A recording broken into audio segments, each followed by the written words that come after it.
Туулын уртны зам төслийн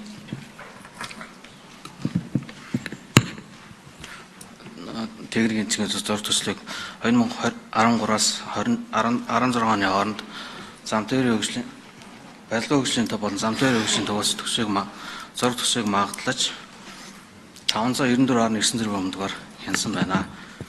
Нийслэлийн засаг даргын тамга газраас дээрх 16 оны төсвийг шинжилүүлж 2 урсгалтай 4 буюу 33 км замыг 916.3 тэрбум төгрөгөөр магадлалын ерөнхий төгөлтийг гаргуулж төсөв суулгасан байна. Үүний дараа засгийн газрын 2025 оны 1 сарын 2-ны өдрийн хуралдааны тэмдэглэлийн дагуу 2 урсгалтай 6 игнэтэй болгон төлөвлөж зураг төсвийг шинжилэн боловсруулах ажил эхэлсэн байна. Энэ хүрээнд бол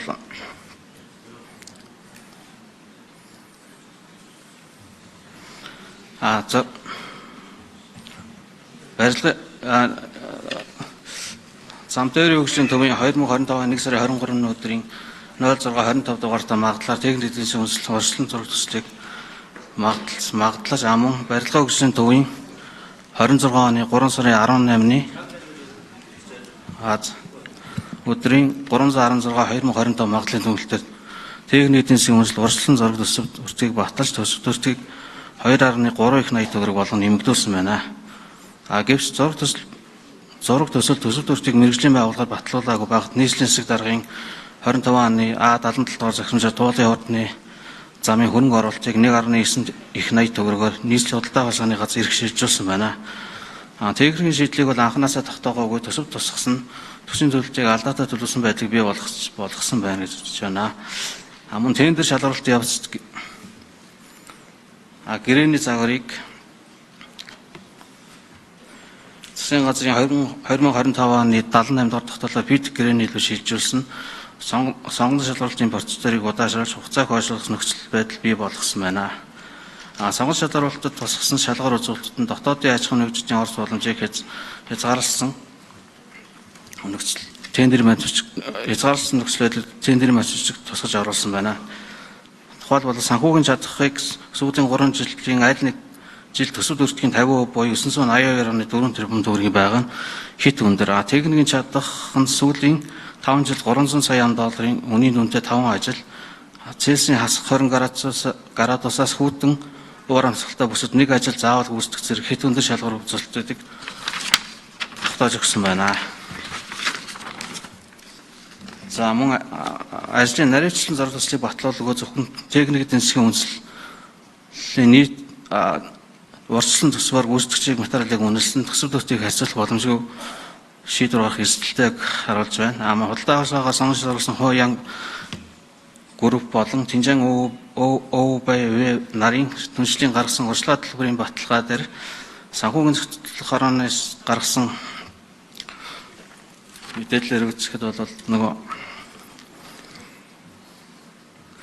даатгчийн баталгааны гэрээ гэж үзэхэргүй байгааг бас анхаарсан байна. Дээрх урьдчилан төлбөрийн баталгааг үнэлээд 500 тэрбумыг урьдчилан төлбөрийг шилж 13 гүйлгээгээр 500 тэрбумыг шилжүүлсэн байгаа.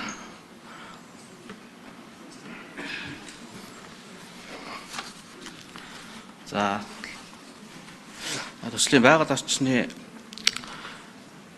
нөлөөллийн наривчлсан үнэлгээг бол 2026 оны 3 сарын 19-ны өдөр байгаль орчны уур амьсгалын өөрчлөлтийн ямар батлуулсан төсвийн техник эдийн засгийн үндэслэл боловсруулах худалдаа авалгын дараа батлуулсан байгаа нь байгаль орчинд нөлөөлөх байдлын тухай хуультай нийцэхгүй байна.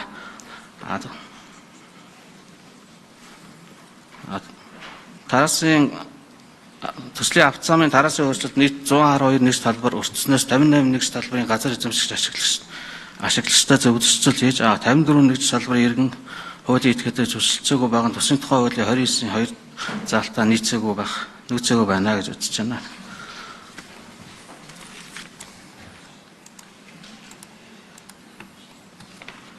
Дээрх төслөөс дүгнэхэд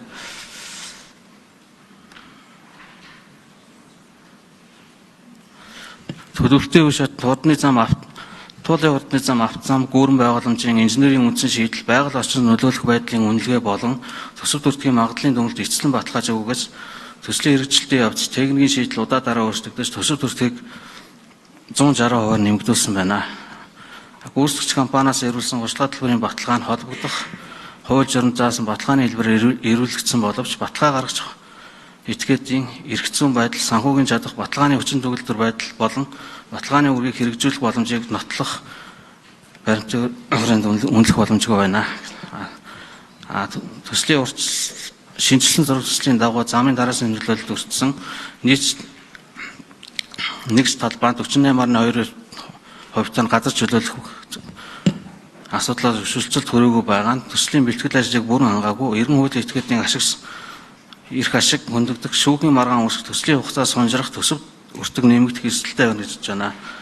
Байгаль орчинд нөлөөлөх байдлын нарийвчилсан үлээг хууль заасан хугацаанд боловсруулж мэргэжлийн эрх ухааны байгууллагуудаар батлуулаагүй нь төс хэрэгжүүлэх шийдвэр гаргах, санхүүжилтийг төлөвлөх болон худалдан авах ажлыг эхлүүлэхээс өмнө байгаль орчны үнэлгээг баталгаажуулах шаардлага хангагдаагүй гэж үзэж байна.